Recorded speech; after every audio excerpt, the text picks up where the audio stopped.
Yung apoy na meron sa'yo, nais niyang buksain yan, mga kapatid. Yung pananampalataya na meron sa'yo, nais niyang i-destroy yan. Amen? At lahat ay ginagawa niya. Siya ay nagpapakunwaring anghel ng kaliwanagan. Hallelujah. Nakita ko yung isang pusit sa video, mga kapatid. Yung pusit pala kapag siya ay dumidikit doon sa coral, yung coral na dinidikitan niya, nagiging kakulay niya rin, mga kapatid. Ganon ang kaaway. Nag-aanyo siyang anghel na akala mo tama ang ginagawa mo, pero mali na pala, mga kapatid. Amen? Para lang madaya ang isang tao. Ang definition ng steal, mga kapatid, ay to take without permission. Hallelujah. Ninanakaw niya yung mga bagay sa iyo na hindi mo nalalaman. Amen? Sino ba nakaranas dito na nanakawan na, mga kapatid? Hallelujah. At nung nanakawang ka, galit ka, na parang naisahan ka, mga kapatid. Kahalin tulad yan ng pandaraya, mga kapatid. Hallelujah. Hindi mo alam na nanakawan ka na pala. Alam nyo, ang isa sa dahilan, dahil kulang sa pagbabantay. Amen? Kulang sa pagiging alerto. Dahil ang ugali talaga ng kaaway ay magnakaw. Amen? Huwag niyong isipin na walang kaaway. Dahil pag kayo nag-isip na wala ng kaaway, magiging relax na kayo. Amen? Kapag inisip mo na walang magnanakaw, di mo nalalak yung pinto. Amen? Bubuksan mo na lang. At yung magnanakaw, papasok, hindi mo alam. Bakit? Bukas ang pinto, mga kapatid. Kailangan laging nasa isip mo mayroong magnanakaw. Pag yan ang inisip mo, mga kapatid, magiging handa ka. Amen? Lagi kang magpe-pray. Alam nyo ba, tuwing linggo, tayo ay nakakapakinig ng salita ng Diyos. Tayo po ay nakaka-receive ng Holy Ghost. Hallelujah. Ang presensya ng Diyos ay patuloy na kumikilos. Ang Word of God, lagi nating napapakinggan. Wednesday, Friday, mga kapatid. Ngunit, may mga salita ang Panginoon na ninanakaw ng kaaway. Sabi ng Luke chapter 8 verse 11, ang binhi ay kagaya ng salita ng Panginoon. Ito ay naihagis sa daanan na matitigas, mga kapatid, at tinuka ng ibon. Ang ibon, mga kapatid, ay ang diablo. Sabi ng verse 12, ang ibon ay kagaya ng diablo na kinukuha yung salita na iyong napakinggan. Kaya nga, mga kapatid, meron kang napapakinggan na pag-uwi mo, hindi mo na maalala. Amen? Sino ba naka-experience nun? Hallelujah. Pagkatapos mong mapuspos ng Word of God, hallelujah, pagkatapos mong marinig ang salita ng Panginoon, pagdating mo sa bahay, hindi mo na maalala.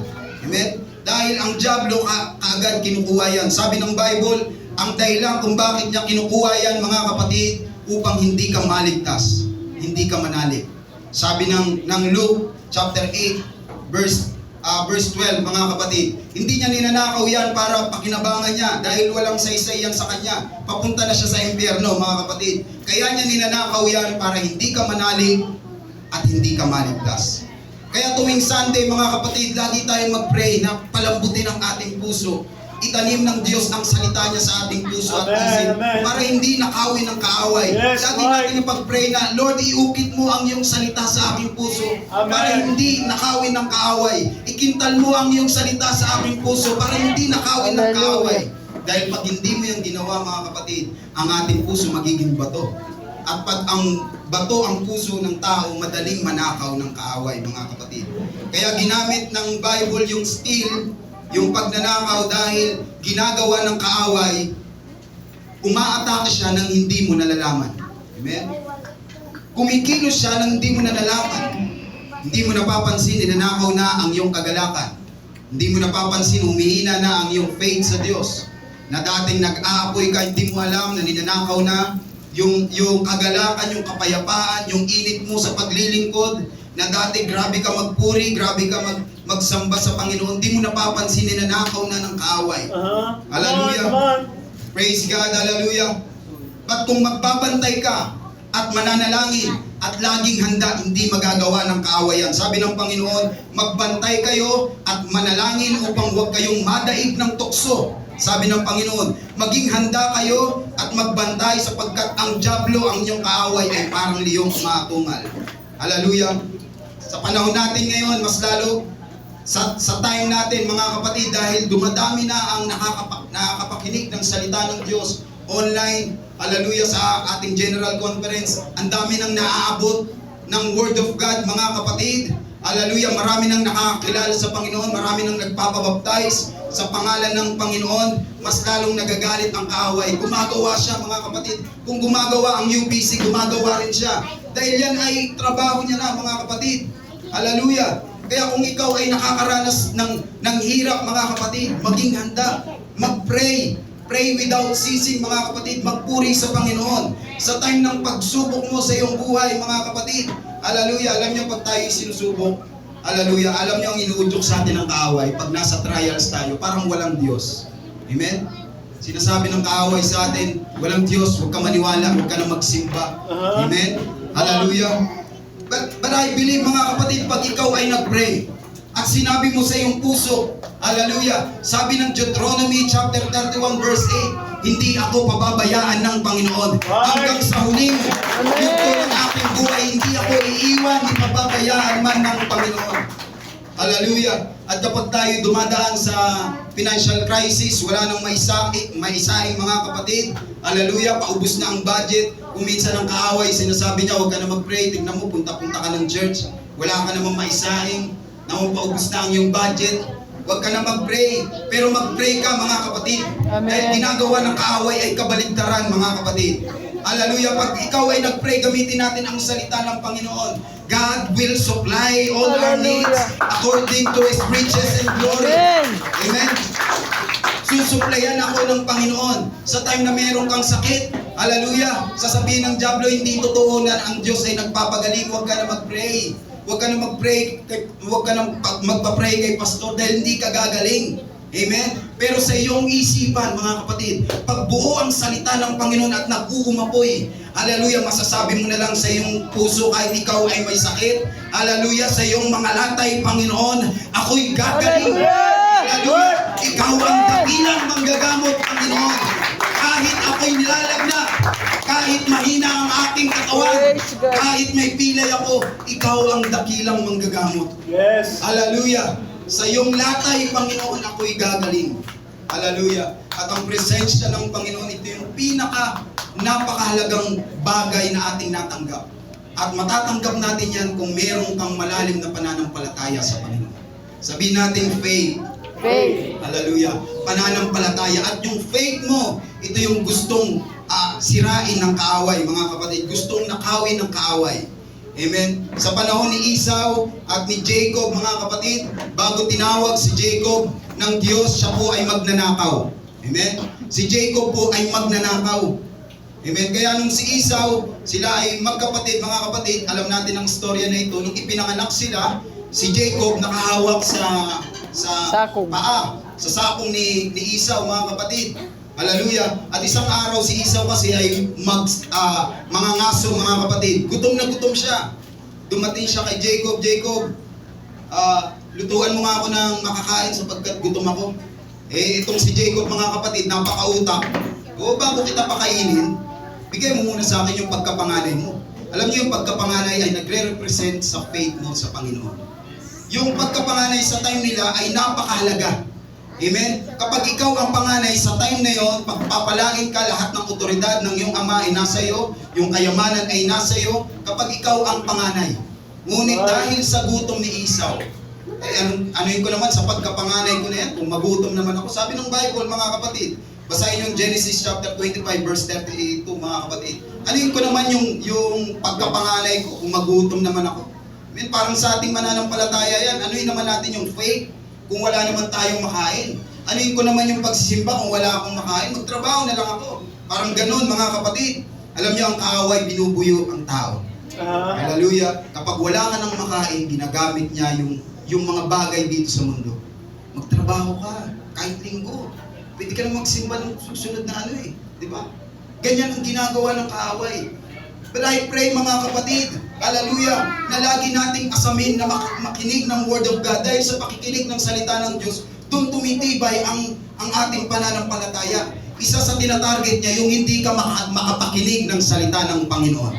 Hallelujah. Dahil pag hindi ka nakakapakinig, amen, hihina ang iyong faith, at feeling mo, malayo ka na sa Panginoon. Amen. Kaya ang sinabi ng Panginoon, mga kapatid, hallelujah, sabi ng Panginoon, nung siya'y nagkataong tao, ito agad ang kanyang pinangaral. Sabi niya, ito yung kinakaisip ng mga hintil. yung mga kakainin, susuotin. Yan ang sinabi niya sa Matthew chapter 6, pag binasa nyo. Pero sabi ng Panginoon, huwag kayong mabalisa sa mga bagay na yan. Sa inyong kakainin, iinumin. Tignan nyo na lang yung ibon.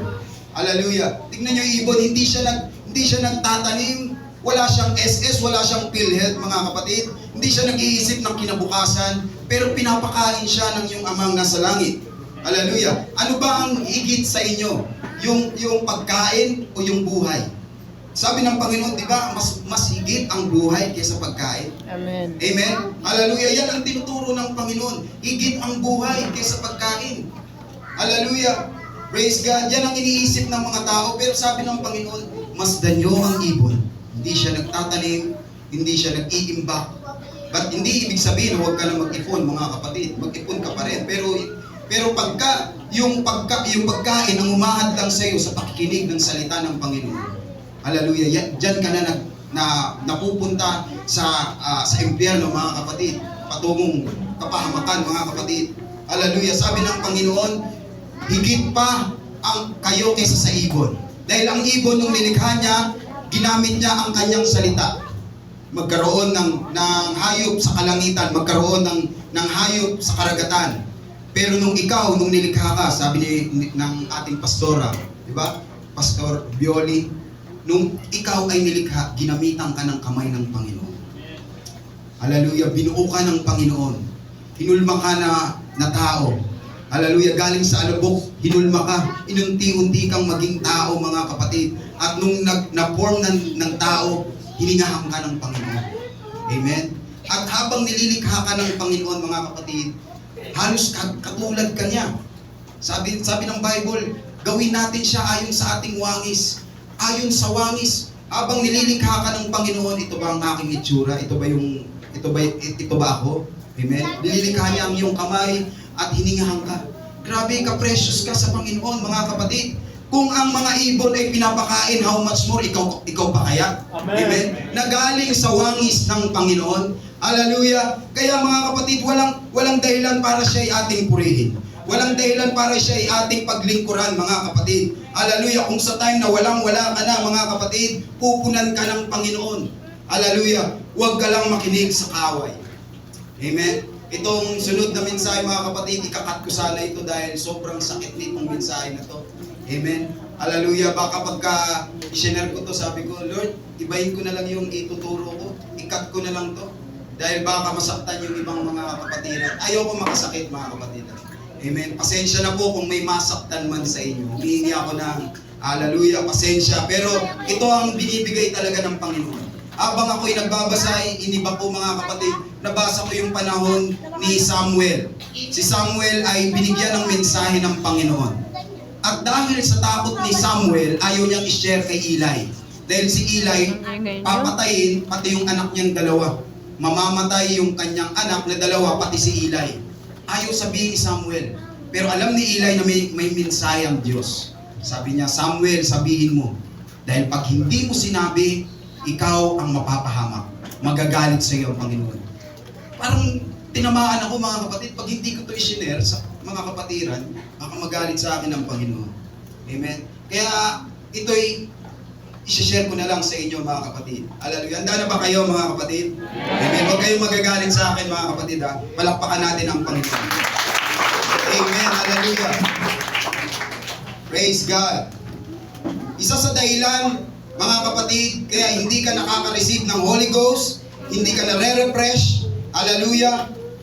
Isa sa dahilan, ginagamit ng kaaway yung iyong conscience.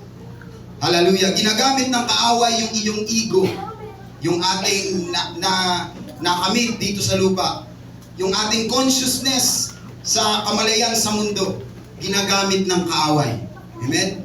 Hallelujah. Mapapansin natin yan, mga kapatid, sa time pa lang ni Eva at saka ni Adan. Hallelujah. Bago sila malayo sa harapan ng Panginoon, sila ay perfect, mga kapatid. Kasama nila ang Panginoon, yung otoridad ay nasa kanila, binigyan sila ng otoridad ng Panginoon, kasama nila ang presensya ng Panginoon. Pero isa lang ang tinarget ng kaaway, yung makasuway sila at makakain sila ng nakakalam na ng mabuti at masama. Kaya nung nakain sila ng prutas, mga kapatid, nagkaroon sila ng kamalayan. Nabukas na yung kanilang kamalayan, yung consciousness sa lupa, sa kasalanan. Alam niyo, kapag kabukas ang ating consciousness sa lupa, hindi ka mapupuspos. Hindi ka makaka-receive ng Holy Ghost, mga kapatid. Hallelujah. Dahil yung consciousness, ito yung lagi mong iniisip, gabi-gabi, araw-araw, mga kapatid. Hallelujah. At hanggang sa nadadala mo sa loob ng church. Amen? Yung consciousness, yung kamalayan mo sa katabi mo, sa paligid mo, sa sitwasyon mo ngayon. Hallelujah. Yan ang ginagamit ng kaaway para nakawin yung iyong pagpupuri at pagsamba sa Panginoon. Amen? Hallelujah. Naalala ko nung ako ay sobrang init pa, paglabas ko sa Bible school, preach kagad mga kapatid, nangaral kagad. Pero isang araw nung ako ay nagkasala sa harapan ng Panginoon. Hallelujah. Hindi ko na magawang mag-preach, hindi ko na magawang magpuri. Alam niyo kung bakit? Alam niyo na isahan ako ng kaaway sa time na yun dahil binubuyo ako ng kaaway na yung kamalayan ko sa nagawa kong kasalanan para hindi ako mangaral. Huwag ka na mangaral. Tingnan mo, may ginawa ka ng mali, gumawa ka ng kasalanan. Laging, pagka yun ang iniisip mo, mga kapatid, bukas ang iyong kaisipan sa bagay na yun, hindi ka mangaral. Amen? Pero kapag ka naalala mo yung salita ng Panginoon, gaano man kapula ang iyong kasalanan, kayang itong paputiin ng Panginoon. Kung meron mang nakakagawa ng kasalanan, gaano man kalalim yan, mga kapatid, iluhod mo yan sa Panginoon. Amen. Lord, patawad, Panginoon. Yan lang ang sabihin mo, Lord, mahabag ka sa akin, Panginoon. Hanggat wala yan, mga kapatid.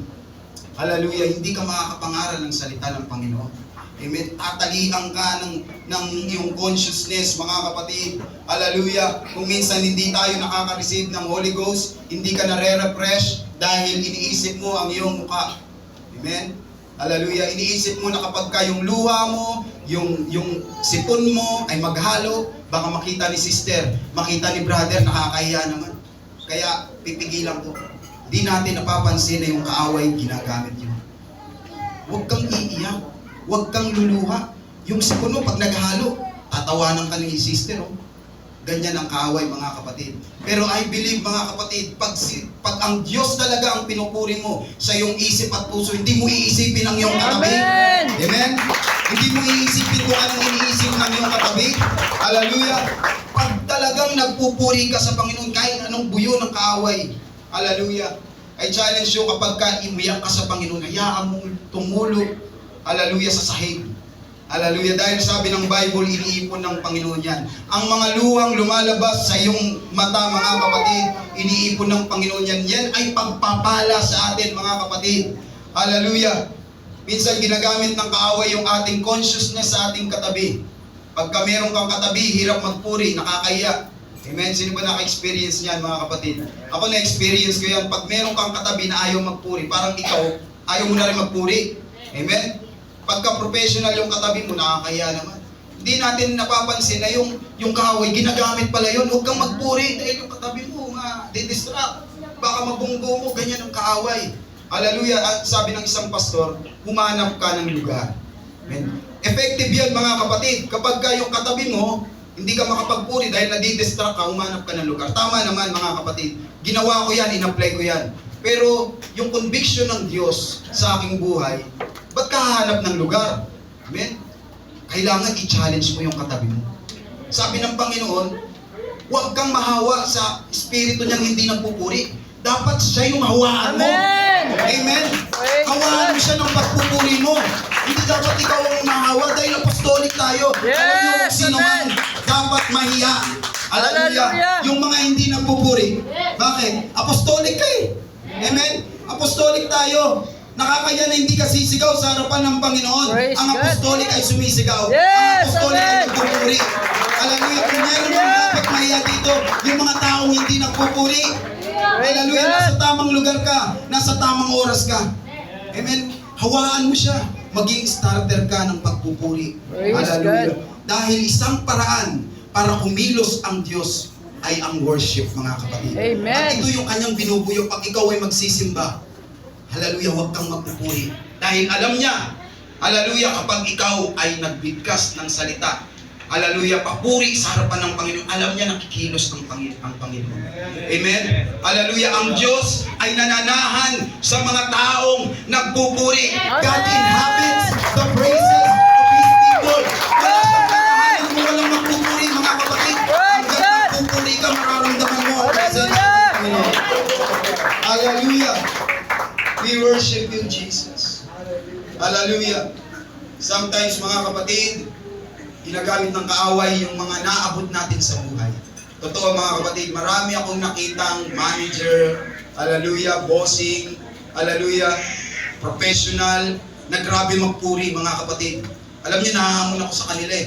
Ako nga na hindi ako professional eh, hindi ako ganun. Ito, professional, grabe magpuri. Pero may mga professional, merong mga manager, merong mga bossing na hindi nila kayang magpuri. Nung hindi pa sila professional, grabe silang tumalon, mga kapatid. Hallelujah! Grabe sila, umiiyak pa, pero nung professional na, hallelujah, bossing na, manager na, ganyan na lang. Ayaw ng iba pa. Yung talon, halos di na tumatalon, mga kapatid. Alam niyo, ginagamit ng kaaway kung ano yung naabot mo. Minsan sinasabi ng kaaway, professional ka, nakakahiya. Ang taas ng narating mo. Diba manager ka, bossing ka, taga-utos ka lang. Huwag kang magpuri. Kailangan pitik lang. Kailangan huwag ka tatalon, sakto lang. Ganyan ang kaaway, mga kapatid. Pero sa Diyos, mga kapatid, pagdating sa pagpupuri, walang manager. Yes! Amen! Hallelujah! Walang professional. Yes! Kahit sino ka ba. Hallelujah! Kapag ikaw ay nagpupuri sa harapan ng Panginoon, sa Diyos ka lang itingin, mga kapatid. Naalala niyo si Haring David, pag sinabing king, pag sinabing hari, pag ikaw ay nag-utos, lahat ay susundin. Amen? Pag sinabing hari, lahat ng sinasabi ay mangyayari. Pero nung nakita niya yung Ark of the Covenant, papunta pa lang sa kanya, galing kay Obed-Edom, hallelujah, nakakaanim na lakad pa lang, sabi ng Bible, siya po ay nagsayaw-sayaw. Praise God. Hallelujah, nagpuri siya, mga kapatid. At sabi ng Bible, nakita siya ni Mikal. Nakita siya ni Mikal, sabi ni Mikal, Haring David, hari ka pa naman. Halos maubarang ka sa harapan ng mga tauhan mo, nakakaya ka. Sabi ng Bible, mga kapatid, si Mikal ay ginawang baog. Kaya kapag ka may nagpupuri, hallelujah, magpuri ka na lang. Dahil delikado mag-condemn, mga kapatid, pag napupuspos. Praise Alam mo, God. kinondemn ni Mikal, mga kapatid. Hallelujah, nagalit ang Diyos, ginawa siyang baog. At yung baog sa panahon natin ngayon, pagpapalaya. Hallelujah. Maaaring hindi ka pagpalain pagka kinondemn mo yung nag-worship, mga kapatid. Habang nagpupuri si Haring David, nahubaran siya, mga kapatid. Alam niyo ang dahilan kung bakit siya nahubaran, hindi niya na iniisip na siya'y hari. Hallelujah. Hindi niya na iniisip na siya'y hari.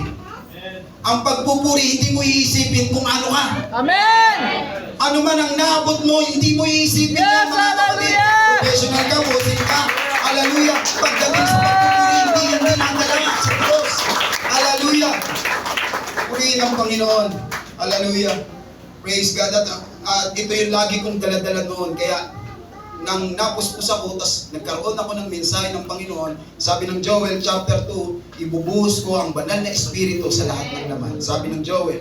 Ngunit iniisip-isip ko, inaral-aral ko, hindi ko alam. Kaya pagka nag-aaral ka ng Word of God, mag-pray.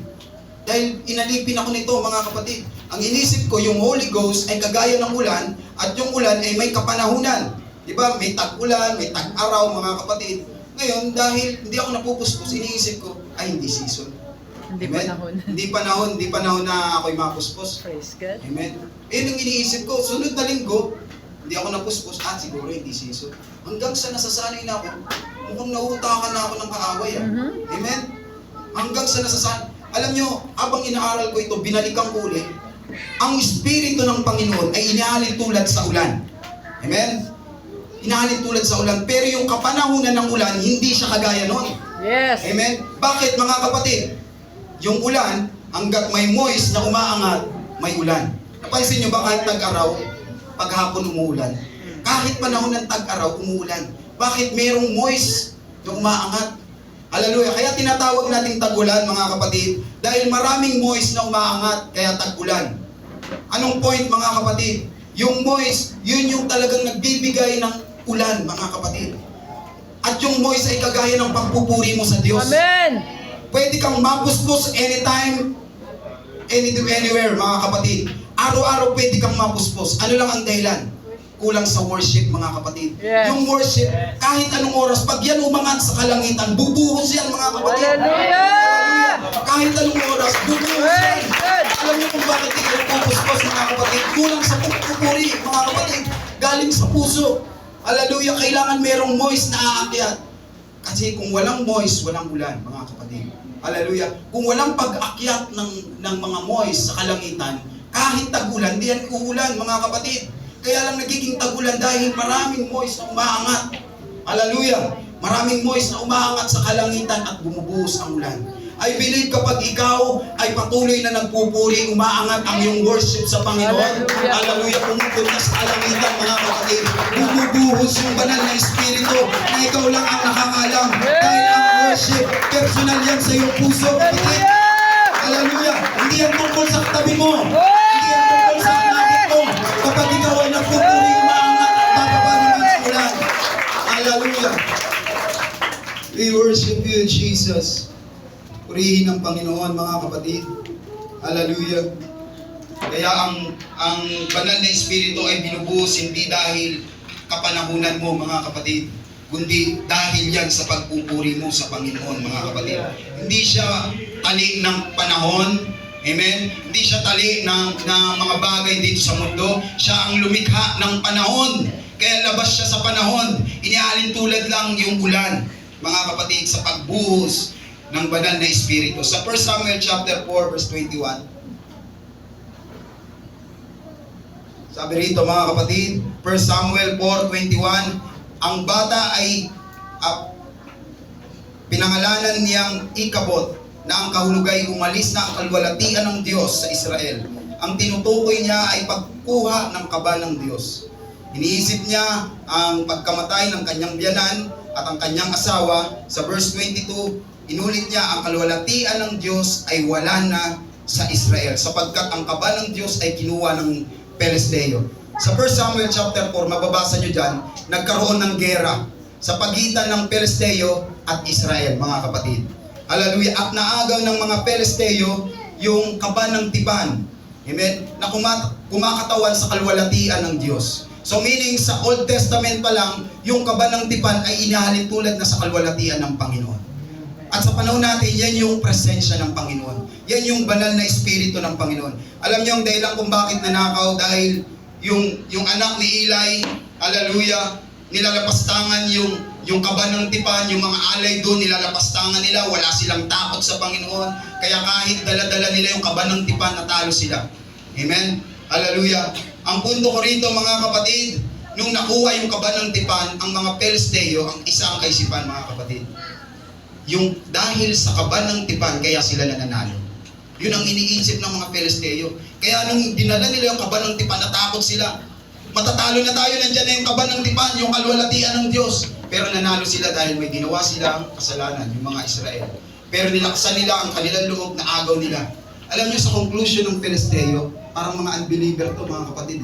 Iniisip nila na itong mga Israelites, kaya nila natalo yung Egypt dahil dala-dala nila yung kaba ng tipan, yung kalwalatian ng Panginoon. Hallelujah.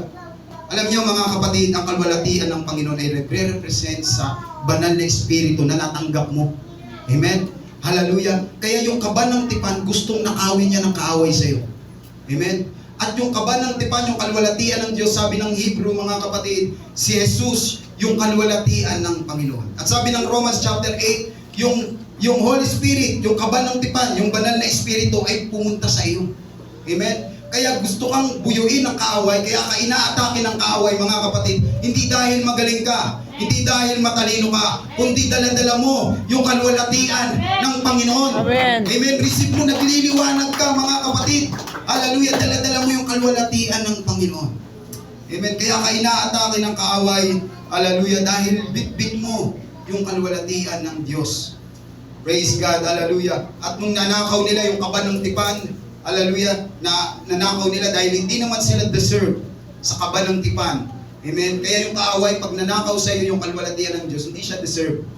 Ang ninanakaw niya lang dahil gusto niyang mapahamak ka. Gusto niyang maimpyerno tayo, mga kapatid. Hallelujah. Yun lang talaga ang pakay niya. Kaya nung kinuha nila ng mga Pelisteo yung kaba ng tipan, nilagay nila kay Dagon. Dinikit nila kay Rebultong Dagon. At si Dagon, mga kapatid, yung kanyang baba, mga kapatid, ay isda. At yung taas ay katawan. Amen? Para siyang serenang lalaki, mga kapatid. Ganun yung itsura niya. Rebulto siya, mga kapatid. Dinikit niya. Mababasa niya, basahin niyo sa 1 Samuel chapter 4. Mababasa niya. Nung dinikit niya, mga kapatid, hallelujah, kinaumagahan, si Dagon nakaluhod na. Nakaganon na, mga kapatid. Nagtaka yung mga Filisteo. Sabi niya, bakit ganito? Di naman natin niluhod to. Ang kulit ng mga Filisteo, hindi sila naniwalang tinayo ulit. Pagtayo nila, kinaumagahan, ganun na naman, putol na yung ulo, putol na yung katawan, mga kapatid. Alam niyo, mga kapatid, ang binigay na mensahe ng Panginoon. Alam niyo ba, dati tayo'y parang si Dagon. Amen? Tayo'y parang Rebulto noon. Amen? Hirap tayong magpuri, hirap tayong sumamba sa Panginoon, nahihiya tayong pumalakpak sa Panginoon. Para tayong mga Rebulto na antigas ng kamay, antigas ng tuhod, mga kapatid. Pero nung naramdaman natin ang presensya ng Panginoon, Praise God. nung naramdaman mo yung Praise God. kalwalhatian Praise ng God. Diyos, hindi mo na napigilang lumuhod. At magsabi, Panginoon, ikaw ay dakila. Hallelujah! Oh, Jesus! Alam niyo, mga kapatid, may mga taong ayaw tanggapin ang Panginoon. Ayaw tanggapin si Jesus sa kanilang buhay, mga kapatid. Ayaw nilang tanggapin na si Jesus ang Diyos. Para silang si Dagon, ang tigas ng puso, parang Rebulto. Pero sa pagdating ng Panginoon, hallelujah, lahat ng dila, hallelujah, ay magsasabing, Diyos, Praise ikaw God! ay hindi. Hallelujah, lahat ng tuhod, sa ayaw nila sa hindi, ang tuhod nila ay iluluhod nila papunta yung kalwalhatian ng Panginoon. Hallelujah! Purihin ang Panginoon. We worship you, Jesus. Hallelujah! Praise God! Malapit na akong magtapos, mga kapatid. Purihin ang Panginoon. Kaya ang kaaway ay patuloy na kumikilos sa ating buhay. Hallelujah, 24 hours siyang kumikilos. Hallelujah, ayaw kanyang maligtas. Siya'y gumagawa ng mga hakbang para ikaw ay bumagsak, mga kapatid. Hallelujah. But the Bible said, mga kapatid, sa Isaiah 54 verse 17, no weapon that is formed against thee shall not prosper, mga kapatid. Hallelujah. Walang sandata na nalikha ang kaaway para ikaw ay pabagsakin. Amen? Walang sandata ang kaaway na sirain ang iyong family, mga kapatid. Hanggat nasa iyo yung banal na espiritu ng Panginoon, wala siyang kayang likhain, mga kapatid, na para ikaw ay pabagsakin. Hallelujah. Hindi ka kayang pabagsakin ng kasalanan. Hallelujah. Hanggat nasa iyo ang banal na espiritu ng Panginoon, walang sandata na kayang pumigil sa iyo sa kaligtasan. Walang sandata na kayang pumigil sa paglilingkod mo sa Panginoon. Kahit pa ang family mo, hindi kayang sirain ng kaaway, mga kapatid. Hallelujah. Hanggat nasa iyo ang presensya ng Diyos, hindi magtatagumpay ang kaaway, mga kapatid. Hallelujah. Purihin ang Panginoon. Praise God. Hallelujah.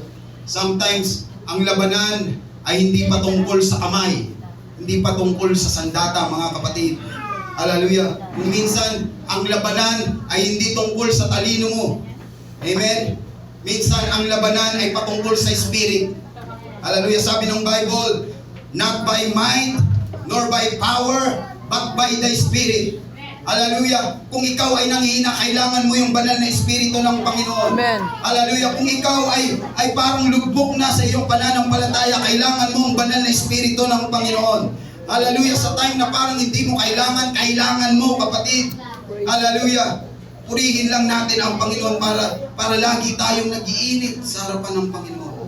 Sa aking conclusion, mga kapatid, hallelujah, sa Matthew chapter 24, verse 4, sabi ng Panginoon, at sumagot si Jesus at sa kanila'y sinabi, ingat kayo na huwag kayong madaya ni naman. Amen? Ang pandaraya ay kagaya ng pagnanakaw. Pareho ng resulta yan. Hindi mo alam na nadaya ka na, hindi mo alam na nanakawang ka na, kapatid. Hallelujah. Hindi mo alam. Amen? Kaya sabi ng Panginoon, mag-ingat. Alam niyo, sinabi ni Pastora Violi, 4,000 na ang mga relihiyon sa mundo. Amen? Ganyan ang ginagawa ng kaaway. Hallelujah. Para maligaw niya ang mga tao. Salamat sa Panginoon na kilala natin ang katotohanan, mga kapatid. Hallelujah. Kaya sabi ng Bible, mag-ingat kayo na huwag kayong maligaw ni naman. Amen? Hallelujah. Na kung minsan pinapakita ng kaaway sa ating mga buhay na para bagang hindi kumikilos ang Panginoon. Hallelujah. Kung minsan pinapakita ng kaaway na walang kasagutan sa iyong panalangin. Minsan pinapakita ng kaaway na hindi mo nararamdaman ang presensya ng Diyos. Umuwi ka na lang. Sumuko ka na, sabi ng kaaway, mga kapatid. Hallelujah. Pero sabi lang yan ng kaaway. Sometimes nararamdaman natin na para bagang wala ang Diyos. Binubuyo tayo ng kaaway. But mga kapatid, kahit hindi mo siya nararamdaman, siya'y kumikilos. Ulitin natin, kahit hindi mo siya nararamdaman, siya'y kumikilos. Hallelujah. Kahit hindi mo siya nakikita, siya'y kumikilos. Hallelujah. Kahit walang kasagutan sa iyong panalangin, siya'y kumikilos. He never stop working. Even when you don't see it, He is working.